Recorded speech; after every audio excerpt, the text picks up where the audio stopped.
Kesihatan Negara Brunei Darussalam ingin memaklumkan kepada orang ramai mengenai perkembangan terkini jangkitan COVID-19 di negara ini. Pada hari ini, 14 Mac 2020, sebanyak 3 lagi kes baru telah disahkan dijangkiti COVID-19 yang membawa jumlah keseluruhan kes di negara ini kepada 40 orang. Kesemua kes-kes baru ini mempunyai kaitan dengan kluster perkumpulan keagamaan tabligh di Kuala Lumpur, Malaysia, di mana seorang adalah ahli jemaah tabligh, manakala 2 lagi adalah ahli keluarga kepada jemaah tabligh yang telah disahkan dijangkiti COVID-19. Kes 38 ialah seorang lelaki tempatan berumur 17 tahun yang tidak menuntut maupun bekerja. Beliau telah berada di perkumpulan tabligh di Kuala Lumpur dan pulang ke tanah air pada 3 hari bulan Mac 2020 dengan menaiki pesawat AirAsia dari Kuala Lumpur ke Miri, Sarawak. Beliau tidak mempunyai tanda-tanda jangkitan. Kes 39 berumur 38 tahun ialah adik ipar kepada kes 13 dan isteri kepada kes 33.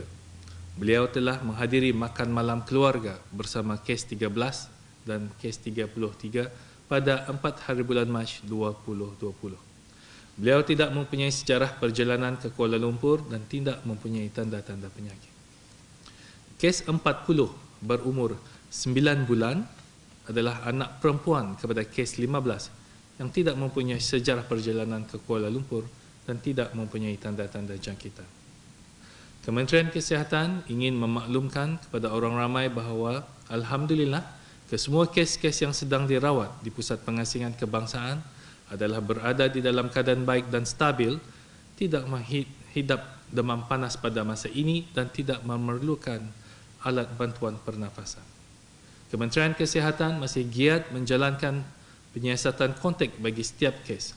Setakat ini, sebanyak 638 orang telah diarahkan untuk menjalani kuarantin menurut Akta Penyakit Berjangkit Penggal 204. Sementara itu, sejak wabak COVID-19 bermula pada awal Januari 2020, sebanyak 776 ujian makmal bagi COVID-19 telah dijalankan.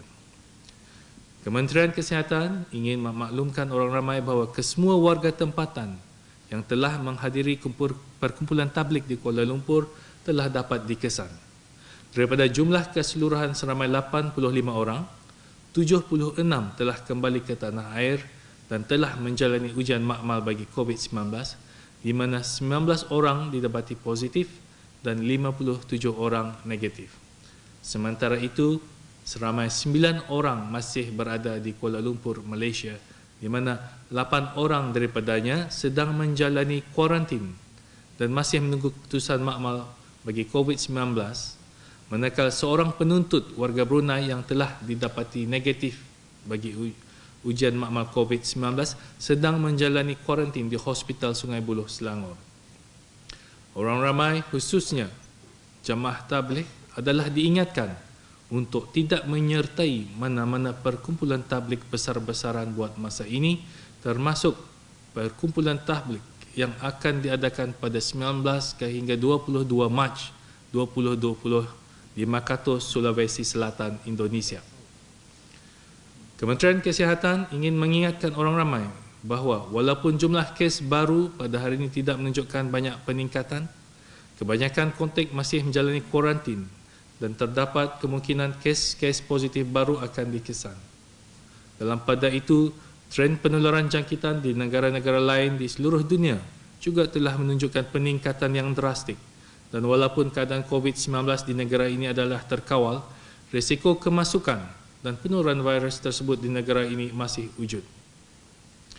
Sehubungan dengan itu, Kementerian Kesihatan juga telah meneliti semula risk categorization bagi negara-negara yang terjejas dengan COVID-19 dan orang ramai adalah dinasihatkan untuk merujuk laman sesawang Kementerian Kesihatan untuk senarai terkini.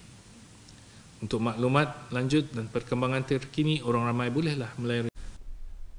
Dalam sidang media itu juga, Menteri Kesihatan menjawab beberapa soalan yang ditimbulkan, termasuk mengenai pengambilan suplemen. At the moment, to be fair, WHO conducting studies on how to treat first, on what's the treatment of COVID.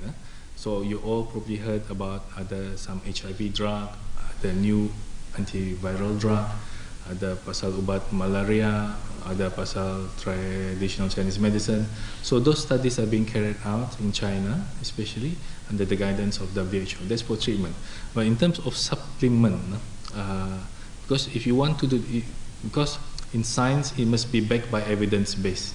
Okay, so at the moment dah pulang ada. So it's just a general what do you call this? A general nasihat lah.